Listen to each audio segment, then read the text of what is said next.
Ready to start, restart, or re-energize your vegan practice? You're in the right place. I'm Michelle Olander, and this is Veg Your Best. Episode 187, Uncorking the Potential of Vegan Sustainable Accessories.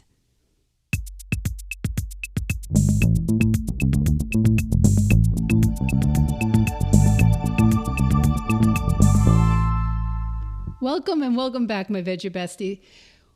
You know, moving in a vegan direction, you see so many places where consumers need better choices. Today on the pod, we get to meet another vegan entrepreneur who was inspired by his vegan lifestyle, even though he never, ever thought he'd be an entrepreneur. Greg Myles.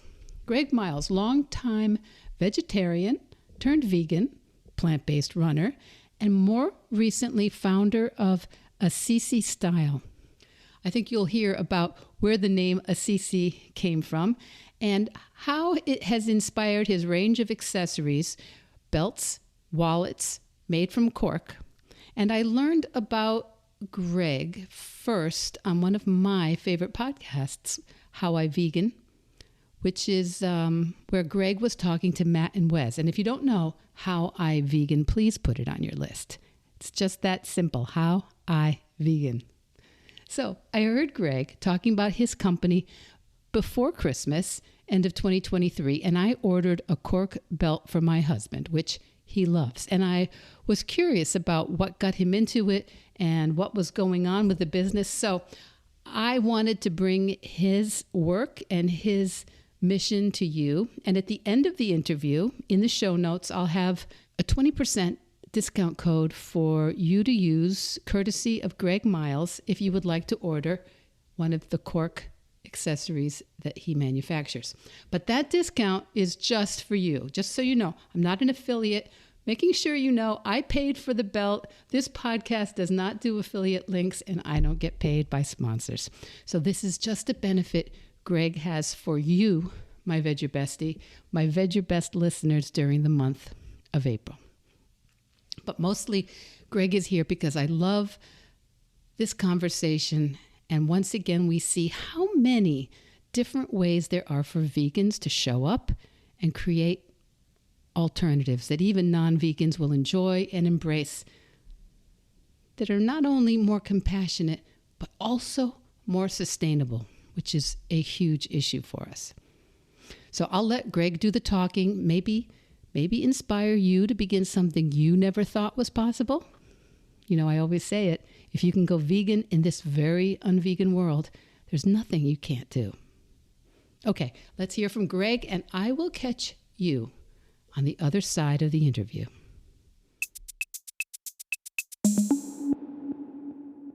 Greg Myles from Assisi Style. Welcome to Veg Your Best. Thank you. Really glad to be here. Well, we're really excited to have you here. I want to talk about Assisi Style. I love having my professor for art history used to call it a Y chromosome. We're very happy to have a man on the podcast once in a while, because sometimes I think people think it's a very female-dominated vegan world. And that's something you're going to discuss a little bit from your point of view. But tell me, Greg, why did you start Assisi Style? Where do you want to begin with that? Yeah, so I guess it was just before my 50th birthday, which is now nearly 18 months ago. It was kind of a bit of a turning point for me, just kind of personally. It was kind of a point where life felt like it was starting to get a bit easier and a bit easier to work out, and I kind of knew where I was going and, you know, who I was, and was, you know, gaining more confidence and things. You know, some of those things that a lot of people probably gain earlier in life had finally kind of come to me. And I decided that I wanted to be more independent. I wanted to try and gain back control of my own time, which I definitely don't have. I'm working a full-time job, and I also play in bands as well, so that's another business that I have. Um, so my time is already stacked out. So taking on another um, a business seemed like another really big commitment, but something I needed to do so that eventually I could start wrestling back, my own time and doing something that really meant something to me. Um, so, I mean, I turned vegan about 5 or 6 years ago, and I'd been a vegetarian since I was 17. So that was a very sort of smooth transition, really. I was ready for that. Once I had the information about why I should be a vegan, that was all very straightforward. Um, and I'd seen my youngest brother set up a very successful food business in Manchester, in England.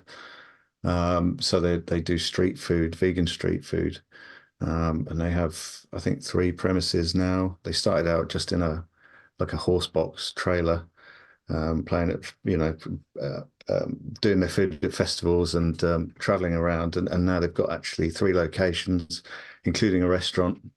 So they're super successful. And they were kind of my inspiration because, I wanted to set up a business that, I really believed in, and something related to veganism seemed the obvious choice. Um, So I did kind of toy with the idea of doing something to do with food, but it's incredibly time consuming, and I needed to hold down the day job essentially to support whatever idea I came up with.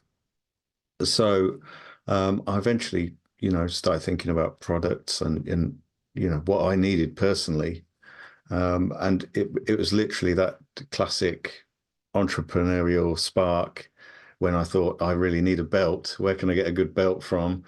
I've got I've got a really old one that's made of leather that I really don't want to wear anymore. And where can I find one? And there wasn't a really great deal of choice. And I thought, well, that's a starting point. So yeah, so belts is where I started off. So I designed some belts. Um, I designed them to be kind of quite forgiving in the sizing. So you've got extra kind of holes in both directions. Nice and sturdy, because that's a criticism of some vegan fake leather products. And also as sustainable as I could get them. So the signature material is cork, which I have come to love, really. The more I find out about it, the more I love it. So tell me what's great about cork? Why is cork a great material? Why should it be something we look for?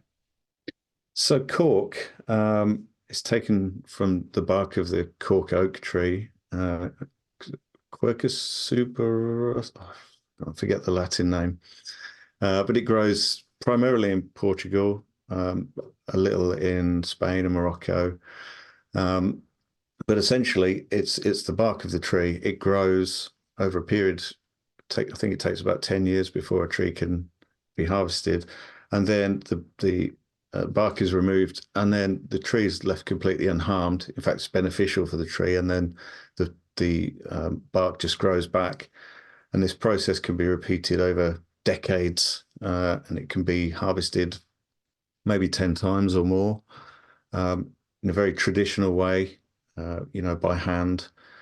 Um, the, to turn it into a cork leather, which is what we're dealing in, it's essentially mashed up, uh, added to water, heat applied, um, and then just pressure applied to that to turn it into a leather material that you can work with. And you can essentially make it into almost anything you could make out of leather.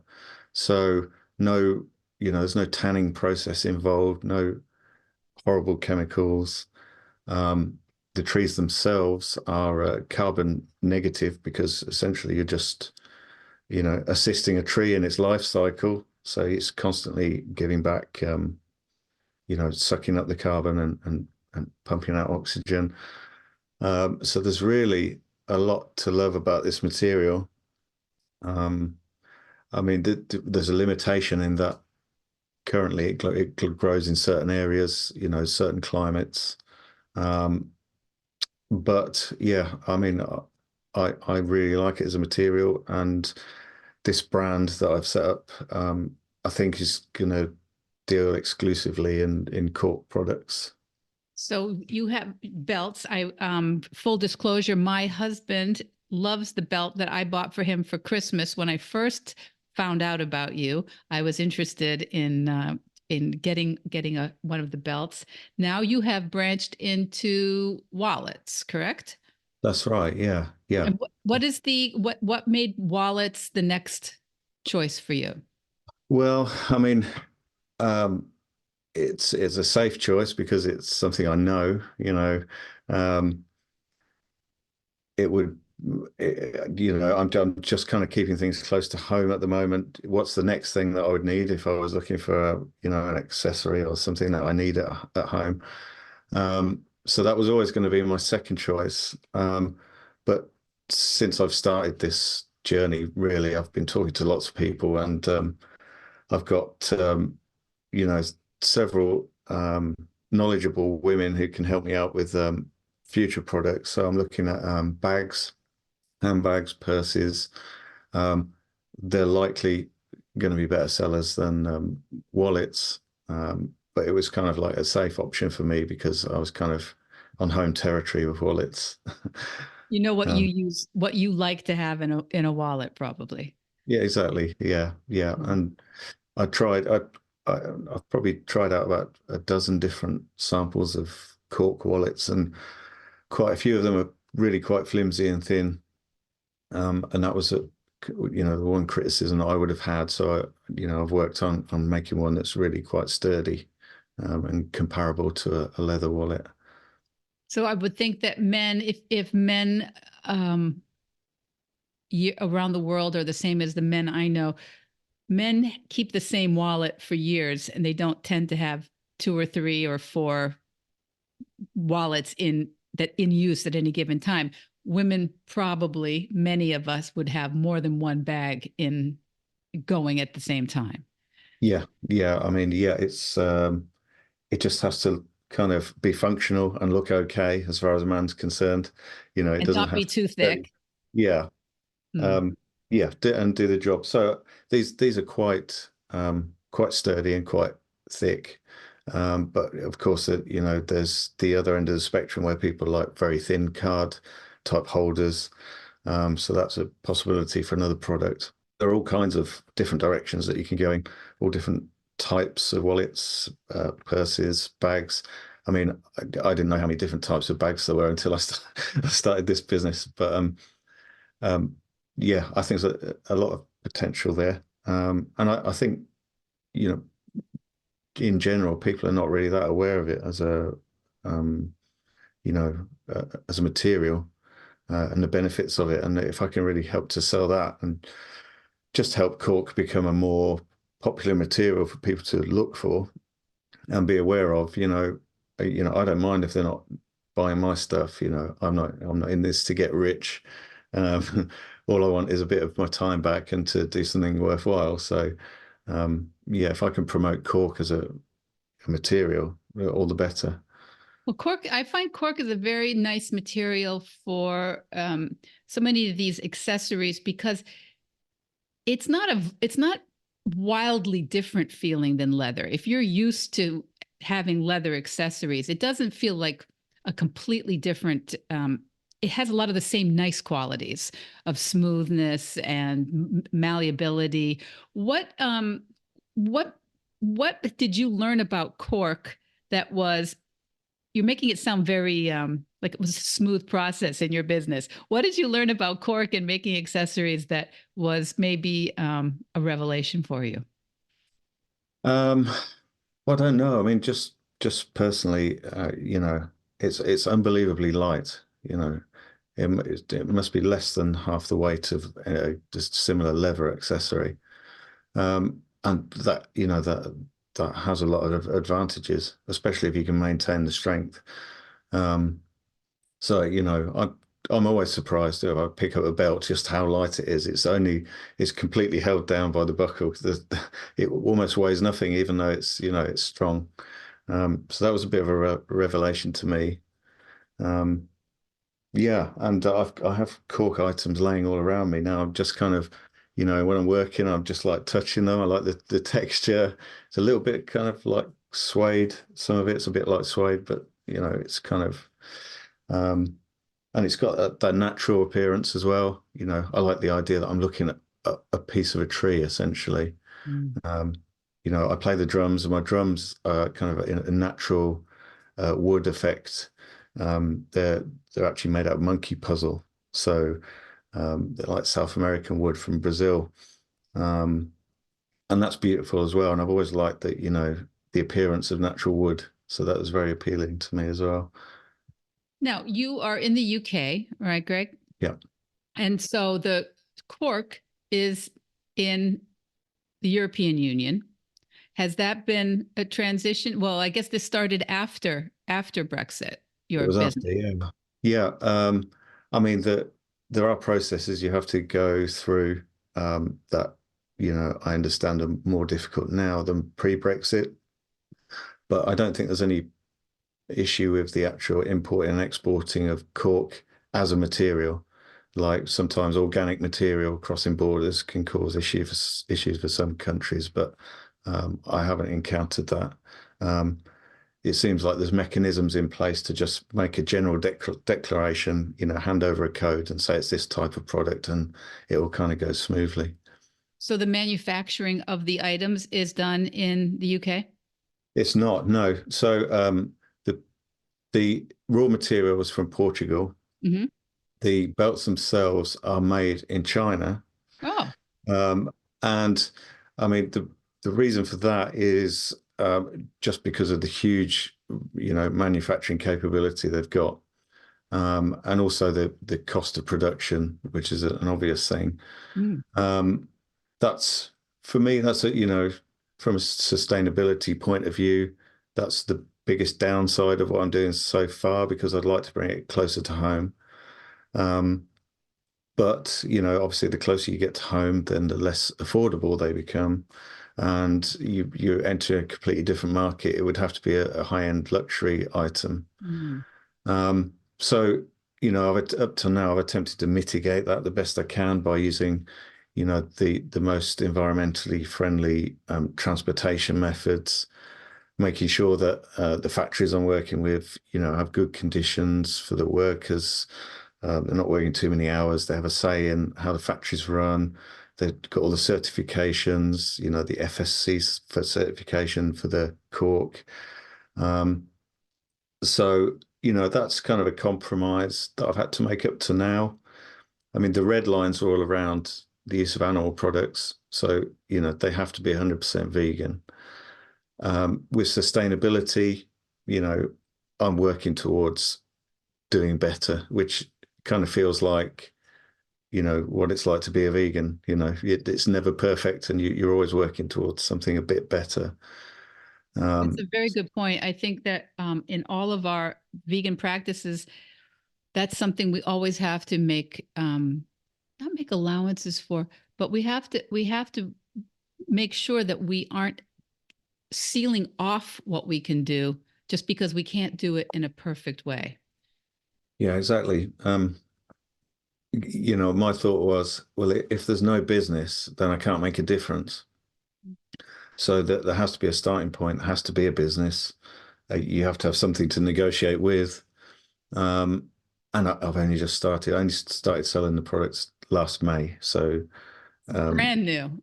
it's completely new. Yeah, and I'm already well aware of the things that, when I'm doing bigger volume and things, I can start to dictate about how it's done. So I already have plans for those things, but yeah, as a starting point, everything's 100% vegan. It's made with an eco-friendly material, and the other bits, they're work in progress. Yeah. And what gave you the confidence? This wasn't your previous professional expertise. No, not at all. No. What gave you the confidence to move in that direction? Yeah, you know what? I don't know. It was just um it was just knowing that it was okay to, have a gamble and do something different, not get stuck in the same routine and ruts that you get into in life. Try something, see if it works. If not, that's fine. I mean, my background is in IT and teaching, so this has literally nothing to do with those things. Um, but I knew it had to be to do with veganism. I'd seen my brother run a successful vegan business, and I'm just really aware that it's growing exponentially. So, year on year, there's going to be more and more demand. So, get in now, get established, get all the pieces in place for when, the demand goes through the roof, which I hope and really think it will. Well, cork is a material that I don't think anybody's really doing without with cork. Some things that we as vegans decide, well, okay, I'm going to do without this, or I'm going to substitute that. Some things, at least at first, especially, we were like, that's not as good as I remember. But cork is a really very nice material. It's a very, very pleasant material, feels good. It ages kind of nicely too. It has that kind of patina and softness when you use it often. That's very, very pleasant. So I think you've chosen a terrific material. Now tell me why Assisi style. I'm a medievalist, so I'm Right. Okay. Yeah. I'm fascinated. Yeah, this is a little bit spooky and a bit poetic and kind of cool as well. So, yeah, I was brought up a Catholic, so I was taken to church by my dad, and it came around to confirmation time. I was probably like 12 years old, and I had to choose a confirmation name. So we'd been learning about, all the saints and reading all these Bible stories and going to study and things. And we had pets at home, and I liked animals, and the idea of St. Francis of Assisi really appealed to me. Someone who was kind to animals, and that kind of appeals to kids because kids love animals, you know. Um, and my granddad, his name was he was known as Frank. He wasn't actually his name, but he was known as Frank. So I thought, oh, there's a connection there as well. I'm going to choose Francis. So Francis was my chosen confirmation name. Um, so yeah, actually, when I was confirmed, yeah, there's another link. So the bishop who confirmed me, his name was Francis as well, just by coincidence. So that's kind of cool. So fast forward, and I'm not religious at all now. I kind of lost that when I was a teenager, but um, yeah. So fast forward, and my brother had a son, and named him Frank after my granddad. So there's another Francis in the family, essentially. Um, and I was trying to think of a name for my business, and then that kind of popped in there. I did a bit of research, and I thought that St. Francis of Assisi was just the patron saint of animals, but it turns out he's also the patron saint of the environment, which is again kind of cool and all fits in. That's nice. And I did a bit more research, and I found out that his birthday is my birthday, the 3rd of Oh, October, which is really unusual. His feast day is the day after on the 4th of October. Um, so it goes on and on. It was meant to be, really. It came back to me. So my mum and dad just recently dug out a load of mementos that I had from my confirmation and all these references to Francis. And I've got a little book with the story of St. Francis in it. I think it's already quite lovely as well. Um, so yeah, I've kind of yeah, um, it's very personal to me. The one thing I haven't done though is ever been to Assisi, so that's on my bucket list now. Um, so that's the missing connection if people aren't Catholic or don't know the story. Saint Francis is attached to the monastery at Assisi in that's Italy. right. Yeah, Mhm. yeah. Um, so yeah, so there was just actually related to this business. There's two places that I need to go. One is Portugal, which I'm going to in the summer to visit the cork forests and see, how they're harvested and things. So that's already planned. But then it will be a trip to Assisi and visit. Well, presumably, there'll be religious sites related to St. Francis, just to soak a bit of that up as well, so I can feel like, yeah, completely genuine and soak it all up. Um, Close that circle. yeah, close the circle. Yeah, it kind of all felt like it was meant to be, really. Uh, Mm. and it kind of Assisi as well. It's Italian. It kind of sounds kind of cool and stylish, which is not a bad thing. It does. It does sound cool and stylish. You know, I like to go to Italy. I've been to lots of parts of Italy, but that's been on my list too. Assisi, I haven't gotten there yet, so I'm looking forward to that. But we'll see which one of us gets there first, and Yeah. we'll leave something. So now, Greg, you are also a runner, which so many people would say, okay, but of course, as a longtime vegetarian and vegan, you're obviously very, very ill and weak, and you couldn't possibly do sport. Yeah. Well, this is it. Yeah. I try and lift one leg and put it in front of the other one, but I'm really crying out for a steak or something. So, yeah, no, it's worked out okay. I started running, I don't know, maybe 15 years ago from a standing start, having not really done much exercise at all. And now, yeah, I'm doing more and more of it. I've got a half marathon this weekend. Um, I was doing a lot of events, so I was seeing these vegan runners tops everywhere. So, Vegan Runners is the running club that I'm a part of. That Matt from the How I Vegan podcast is a member of too. That's where I met him. Um, so at all these events, you see these like black and green tops with vegan runners on. And as a vegetarian, I was kind of vegan curious and seeing these people pretty much every week at events and park runs and things. Um, and it was kind of good because it was another thing that planted a seed, in my mind that I should check out veganism a bit more. So I now kind of get the effect of wearing that shirt, wherever I can. So I do park runs on Saturdays and I run, longer events as well. But I'm always in the club shirt. And I've had numerous people come up to me and say, "Oh, how do you join? What's that club like?" and things like that. So it's kind of a low level activism that you can do anytime when you're running, which I think is pretty nice. Now, how do you join the vegan runners? Oh, well, you just go to the Vegan Runners website, the address of which escapes, and it's probably veganrunners.org or something. But it's an international running club, and it's super cheap to join and super friendly. So yeah, so that all kinds of social groups, social media groups, lots of meetups, um, lots of food as well. So we go to runs and then feast out at the nearest vegan cafe or whatever. It's really nice. Yeah, met lots of really good friends. So it's a really nice social thing as well. Well, Matt is certainly a friend of the show. Matt and Wes of How I Vegan. Wes doesn't run. Not to my knowledge. No, he'd probably laugh at that. Well, so I think it's such a great thing. I love the idea of remembering that sometimes just by walking into a restaurant and ordering or asking about the vegan options, that is a form of activism. Sometimes just by asking somebody who's saying, "Oh, I could never be vegan," having a conversation with them about what they could do or how you did it, that's activism.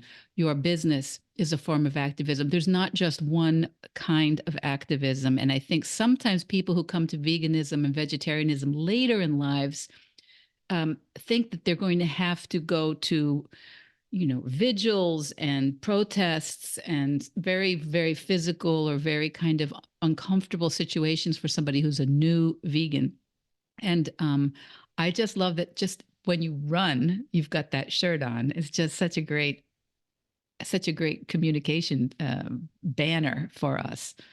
Yeah, that's right. Yeah, and you know, we have like group photographs, and we're clearly like having fun. We're not all kind of miserable and trying to stop people eating meat or whilst we're there, we're just another group of runners, kind of normalizing it. And it's very popular as well. There are vegan runners at almost every event that I see. It's a great place to, yeah, just fly that flag. Because you don't wear a big "I am vegan" shirt when you're walking down the street, but that's something you can do when you're running. Maybe we need to start. I don't know. Because sometimes I think, sometimes I always laugh because I feel like sometimes everybody knows I'm vegan. And then I'm in a situation, people go, "Oh, you're vegan?" And I think, "Oh, wait, there are still people who have no idea." Yeah. Now, when you went vegan, so you were already vegetarian. So what was the hardest part for you? Or was it something that you just, the penny dropped and you were just like, "Oh, no, I just don't want the dairy anymore." Yeah, it was very much the latter. Um, I'm a pretty black and white thinker, so it's kind of a case of, well, I've got the evidence now. I can't deny that this is cruel, so I've just got to stop. And actually, it was very easy. And it was the same when I went vegetarian. It was just overnight. Yeah, that's how I do things, but that's not to say that's the only way to do things because everyone's journey is different. But for me, that almost anything in life, that's how I like to approach it, make a decision and act, really. And was there anything that was particularly difficult? Because sometimes I like to uh, tell our audience who are not all vegan and who are not all vegetarian. Some people are curious and are just trying to keep that synapse open for what they need to hear to go, "Okay, I can do it."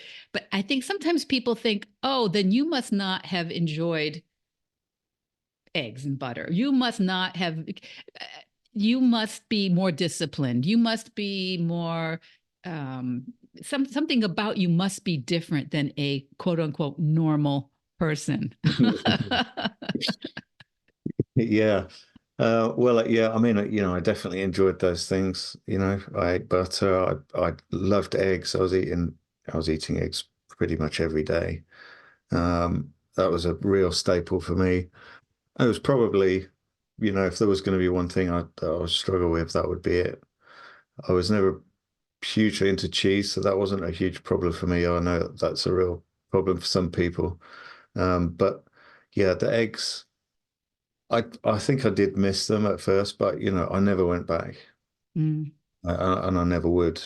Um, and actually going vegan, it put me in touch with foods that I'd never considered. I reconnected with food. I cooked for myself a lot more.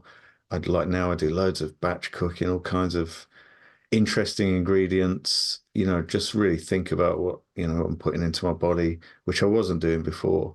I was pretty much a junk food vegetarian. And there has to be a degree of planning when you go vegan, just because all the easy choices are not necessarily vegan. So even if your vegan diet isn't the best, it's still likely going to be well thought out. You're going to have to put some thought into it.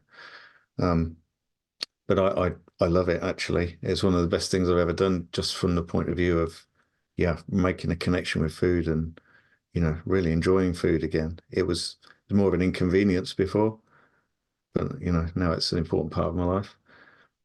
So many people say that, and I think a lot of people, I tell them, trust me about a couple things, and that's one of them. You will actually really love the food if you give that a chance.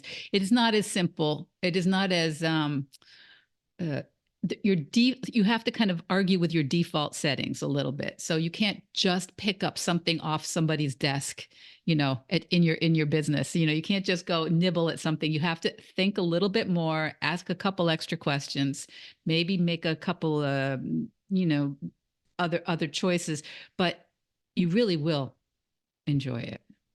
Yeah, yeah, yeah. I wholeheartedly agree.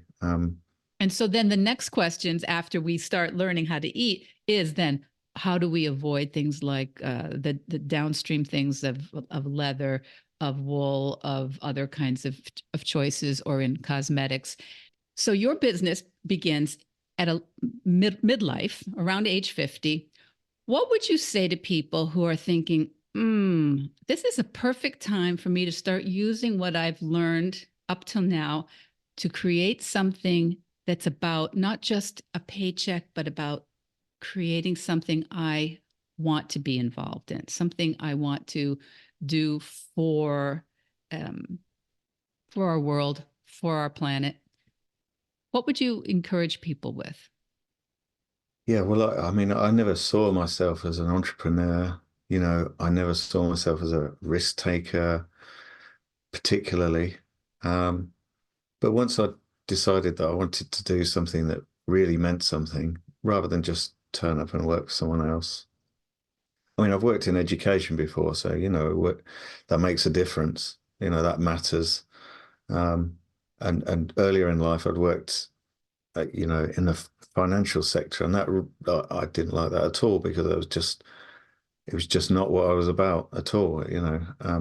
But I kind of got to the stage in my life where it's like I'm a lot less concerned about the risks associated with things because I know that it'll be okay. I'll be okay because, yeah, like you say, all these skills that I've built up over my working life and over my personal life, resilience, the knowledge, I can trust myself. If I take a gamble on something, I can be sure that I'm going to show up, I'm going to do the work, and I'll give it my best shot.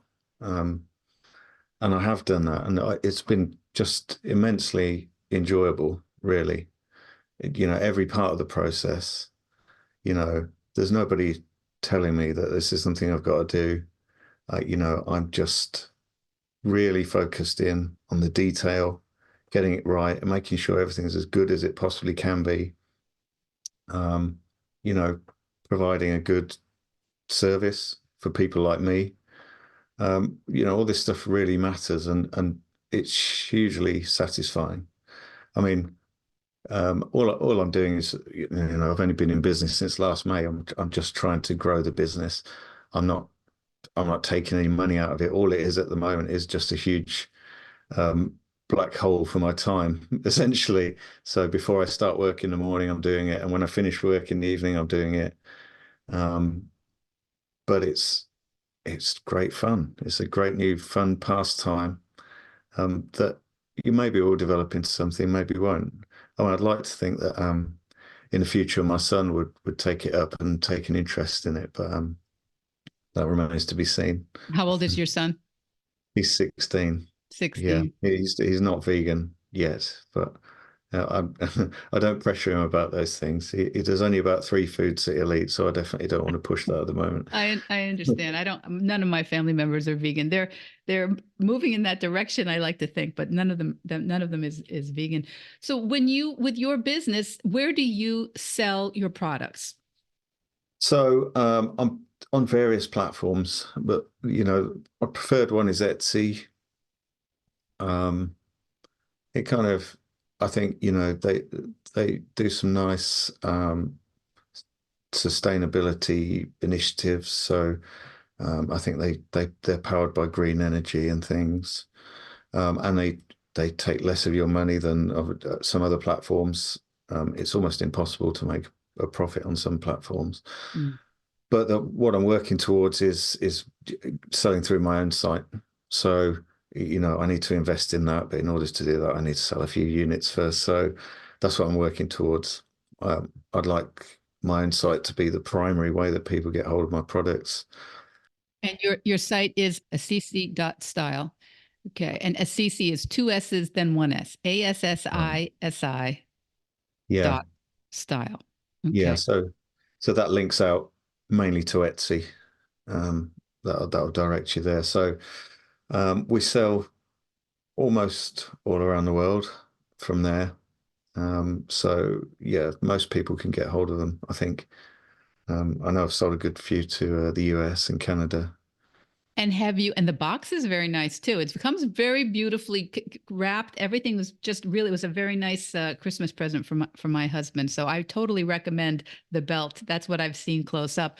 Do you do any in-person selling? Is it at any pop-up stores or anything like that currently? I haven't yet, but it's something I consider, but of course I've only got essentially two colors of belts and two colors of wallets at the moment. It wouldn't make for a very interesting stall. Hmm. So when the when I've got enough product lines to make an interesting display, that's something I'd consider.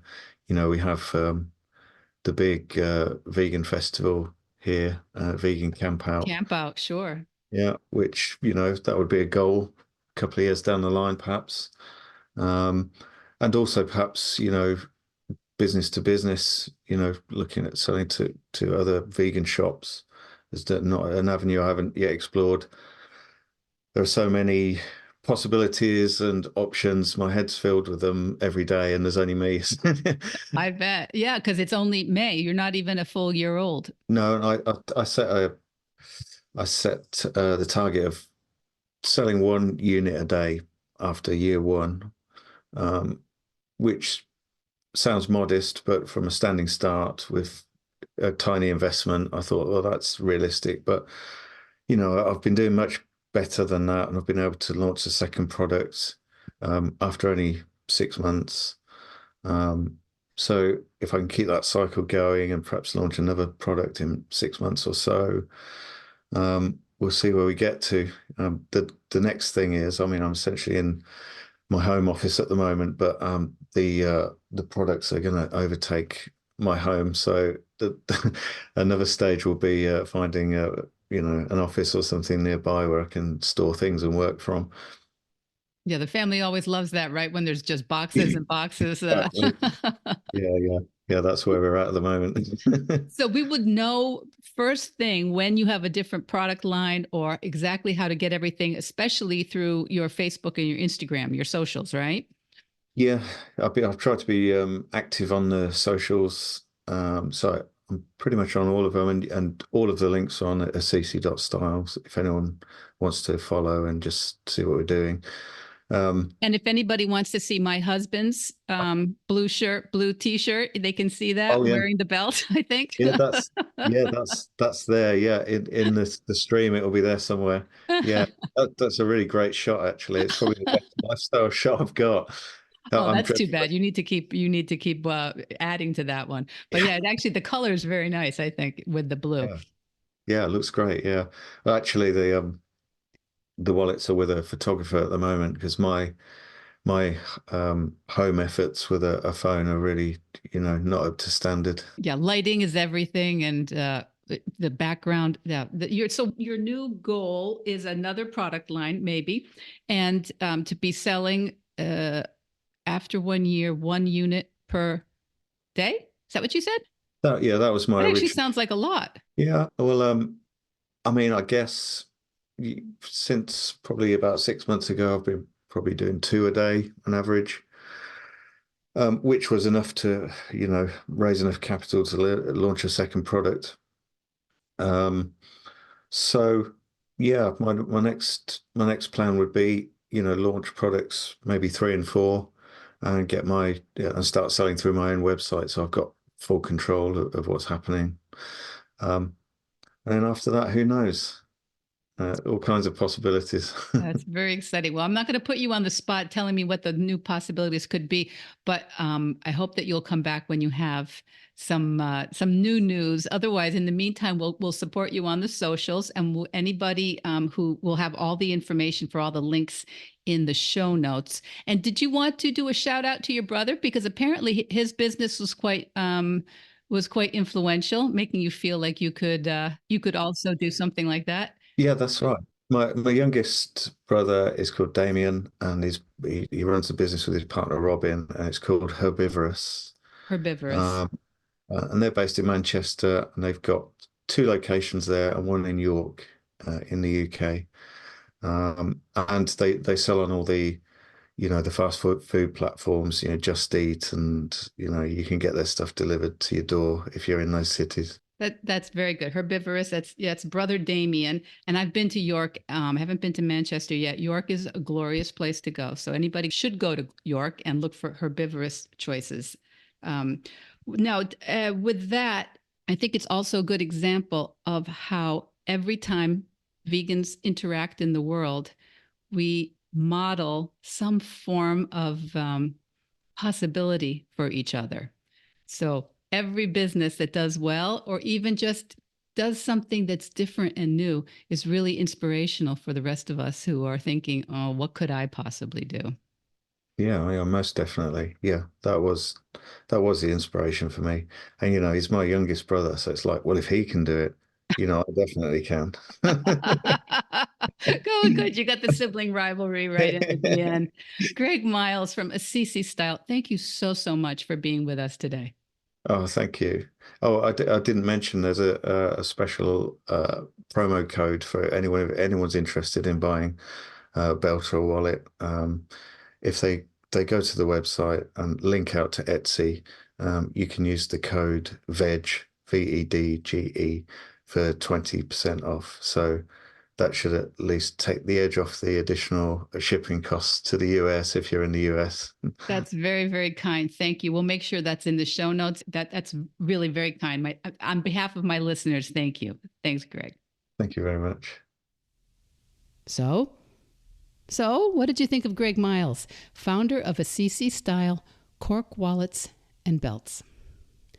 Greg's got that discount code for you through April 2024. And yes, the code on his Etsy shop is VEDGE, VEDGE, VEDGE. And I'll put the direct link to the discount in the show notes, or you can find Assisi Style on Etsy and put VEDGE, VEDGE, VEDGE in the coupon code upon checkout for 20% off. Now, all the other links will be there so you can follow Greg on social media. Yes, it's such a help for businesses to have followers on social media, and it actually costs you nothing. So please do consider following your favorite guests and, I don't know, podcasters. It really, really does help us get the word out about what we're doing, and it helps us to connect with the people who do want what we do. So please follow, share, subscribe, like, all the things. Okay, I'm getting ready personally for a trip to France in just a couple days. It's for my husband's and my 35th wedding anniversary. Can you believe that? 35 years of actual marriage, and I'm really not prepared, so that's cool. And it's going to be in the Loire Valley, which everyone says is not a vegan-friendly area. So we're going to see. There's going to be a lot to keep you posted about. And in the meantime, please check out Greg Myles, Assisi Style. All the links are in the show notes. And you, till next week, veg your best.